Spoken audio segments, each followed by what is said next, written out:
Hello दोस्तों, I hope कि आप सभी लोग अच्छे होंगे। तो जो भी इस चैनल पर नए हैं वे सभी इस चैनल को सब्सक्राइब कर लें, क्योंकि हम इस चैनल पर न्यू मानवा और रोमांटिक स्टोरी को एक्सप्लेन करते हैं। तो पिछले एपिसोड में हमने देखा था कि हाइजू ने अपनी फ्रेंड को जीवन की हरकत के बारे में बताया था, जो सुनकर उसकी फ्रेंड शॉक रह जाती है। जिसके बाद वो हाइसू के साथ उसके घर पर आती है, जहाँ पर हाइसू और उसकी फ्रेंड जीवन को देखकर हैरान हो जाते हैं। तभी जीवन अपनी आंटी को देख उसके गले लगता है, जो देखकर आंटी उसे अपने से दूर करती है और बोलती है कि जीवन, तुम अब पहले जैसे नहीं रहे, तुम काफी बड़े हो गए हो, साथ में तुम्हारी बॉडी भी मस्कुलर हो गई है। जहाँ पर ये सुनकर हाइसू बोलती है कि ये तो मेरी हेल्प करने आई थी, लेकिन ये क्या कर रही है। तभी हाइसू अपनी फ्रेंड से बोलती है कि बातें करना बंद करो, वरना तुमने जो आइसक्रीम लाई है वो मेल्ट हो जाएगी।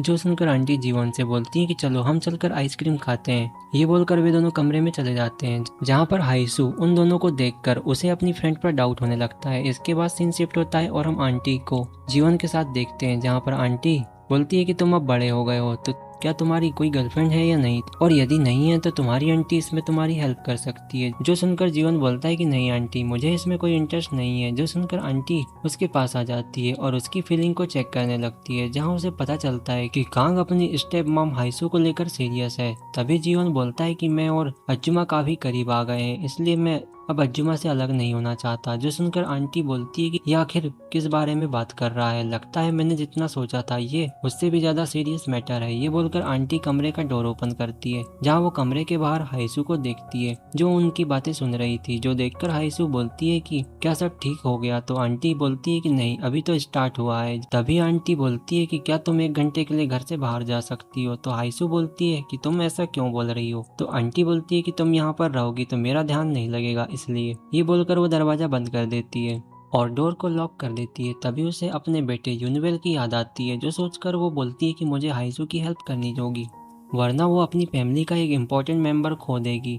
जिसके बाद आंटी जीवन के पास आकर बोलती है कि जीवन, मुझे जो हाइसू ने बात बताई है उस बात को मुझे चेक करना है। ये बोलकर वो जीवन को किस करने लगती है, लेकिन यहाँ पर जीवन सख्त लौंडा निकलता है।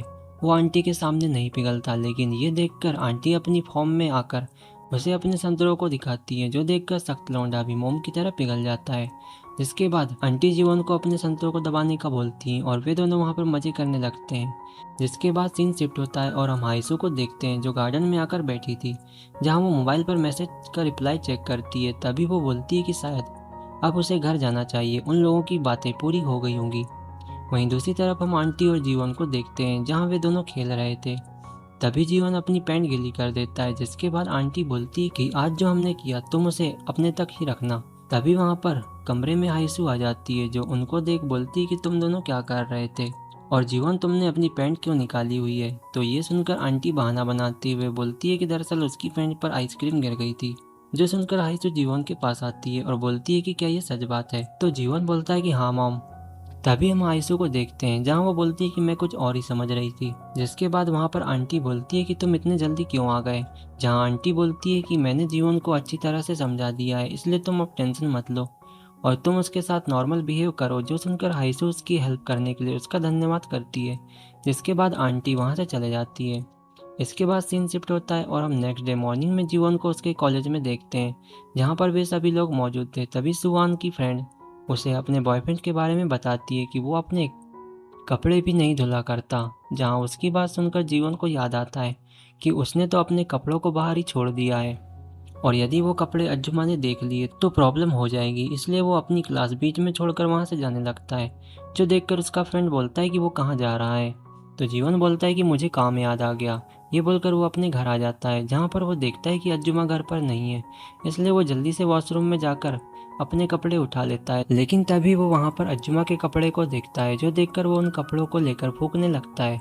जहाँ तभी अज्जुमा आ जाती है, जो देखकर जीवन डर जाता है और उस कपड़े को छिपा लेता है, लेकिन अज्जुमा उसे देख लेती है, जो देखकर वो परेशान हो जाती है। इसके बाद हम अज्जुमा को कमरे में देखते हैं, जहाँ वो बोलती है कि आखिर जीवन उस कपड़े के साथ क्या कर रहा था। वहीं अज्जुमा को लगता है कि जीवन उसे प्यार करता है, इसलिए वो बोलती है कि उसे अब क्या करना चाहिए। तभी अज्जुमा के मोबाइल पर एक मैसेज आता है, जो देखकर वो मैसेज चेक करती है, जहाँ उसे किसी ने मैसेज किया था कि वो भी उसी के जैसी कंडीशन को फेस कर रही है, इसलिए वो शायद उसकी हेल्प कर सकती है। जो पढ़कर अज्जुमा को लगता है कि ये शायद उसकी मदद कर सकती है, इसलिए वो उससे मिलने का डिसाइड करती है। इसके बाद सीन शिफ्ट होता है और हम नेक्स्ट डे मॉर्निंग में अज्जुमा को देखते हैं, जो उस लेडी से मिलने के लिए जाती है, जहाँ वो एक बिल्डिंग में आकर डोर नॉक करती है। तभी वहाँ पर एक लेडी डोर ओपन करती है और बोलती है कि हाइसू, मैं तुम्हारा ही वेट कर रही थी। जिसके बाद वे दोनों अंदर आ जाते हैं, जहाँ पर वो लेडी अज्जुमा के लिए ड्रिंक बनाती है, लेकिन अज्जुमा उसे नहीं लेती। इसके बाद अज्जुमा बोलती है कि तुमने कहा था कि तुम मेरी मदद कर सकती हो। तो वो लेडी बोलती है कि हाँ, तुम्हारी और मेरी प्रॉब्लम सेम है और इस तरह की प्रॉब्लम बहुत से लोग फेस कर रहे हैं। जहाँ वो अपने और अपने बेटे के बारे में बताती है कि उसका भी ऐसा मैटर था, लेकिन उसने उसे बहुत ही आसानी से सॉल्व कर लिया। तो अज्जुमा बोलती है कि उसने ये कैसे करा। तो वो लेडी बोलती है कि तुम्हें ये अपनी आंखों से देखना चाहिए। ये बोलकर वो हाइसू को एक कमरे का सीन दिखाती है, जहाँ पर उसका बेटा उसकी फ्रेंड की ले रहा था, जो देखकर हाइसू को ये बहुत ही अजीब लगता है। इसलिए वो बोलती है कि नहीं, मैं जीवन के साथ ऐसा नहीं कर सकती। ये बोलकर वो वहाँ से चले जाती है। इसके बाद हम नेक्स्ट सीन में जीवन को देखते हैं, जो रात में बारिश के कारण कपड़ों को निकाल रहा था। जहाँ वो सोचता है कि क्या अज्जुमा ने उसे उसके कपड़े पकड़ते हुए देखा तो नहीं। तभी उसे घर में किसी की आवाज़ आती है। ये देखकर वो अंदर आता है, जहाँ पर वो देखता है कि अज्जुमा नीचे गिर गई है। जिसके बाद जीवन अज्जुमा से पूछता है कि क्या आपने वाइन पी है। तो अज्जुमा बोलती है कि जीवन, तुम बहुत ही हैंडसम हो। इसके बाद जीवन अज्जुमा को उसके कमरे में छोड़ देता है, लेकिन वो देखता है कि अज्जुमा बारिश में गीली हो गई है, इसलिए वो उसके कपड़े चेंज करता है। जहाँ पर जीवन अज्जुमा को इस हालत में देख उसके अंदर का बवंडर जाग जाता है। इसलिए वो अपनी आंटी के घर पर आता है, जहाँ पर आंटी उसे देख बोलती है कि वो इतनी रात में यहाँ पर क्यों आया। तो जीवन बोलता है कि इस कंडीशन में मुझे आपकी याद आई, जो सुनकर आंटी को लगता है कि इसके साथ ज़रूर कुछ हुआ है। तभी जीवन आंटी से बोलता है कि मैं आपके साथ मज़े करना चाहता हूँ। जो सुनकर आंटी बोलती है कि तुम ये क्या बोल रहे हो, मैं ऐसा नहीं कर सकती हूँ। तो ये सुनकर जीवन सैड हो जाता है और बोलता है कि मैंने आपको इतनी रात में परेशान किया, इसके लिए मुझे माफ़ करना। ये बोलकर वो वहाँ से जाने लगता है, जो देखकर आंटी उसे रोक लेती है और बोलती है कि रुको, तुम जो बोलोगे मैं वो करने के लिए रेडी हूँ। जहाँ पर आंटी सोचती है कि उसने हाइसू की हेल्प करने के चक्कर में अपनी ही लंका का दहन करवा लिया है। जिसके बाद जीवन और आंटी वे दोनों साथ में मज़े करने लगते हैं। जिसके बाद जीवन आंटी के घर पर ही सो जाता है। इसके बाद सीन शिफ्ट होता है और हम नेक्स्ट डे मॉर्निंग में अज्जुमा को देखते हैं, जो सोकर उठती है। तभी उसे याद आता है कि उसने कल रात जीवन के साथ कुछ किया तो नहीं। जिसके बाद सीन कट होता है और हम जीवन को देखते हैं, जो आंटी के घर से स्माइल करते हुए जा रहा था। जहाँ वो बोलता है कि मैंने पिछली नाइट काफ़ी मज़े किए। ये सोचकर वो खुश हो जाता है। इसके बाद वो अपने घर आ जाता है, जहाँ पर अज्जुमा जीवन को देख बोलती है कि क्या वो अपने स्कूल जा रहा है। तो जीवन बोलता है कि नहीं, आज मेरी छुट्टी है। जो सुनकर अज्जुमा बोलती है कि मैंने भी आज लीव लिया है, इसलिए मैं आज कुछ स्पेशल बनाती हूँ। ये बोलकर वो खाना बनाने लगती है, जहाँ पर जीवन अज्जुमा को ही ताड़ रहा था। तभी अज्जुमा बोलती है कि मैं आज किचन की सफाई कर रही हूँ, इसलिए क्या तुम मेरी हेल्प करोगे। तो जीवन बोलता है कि हाँ, क्यों नहीं।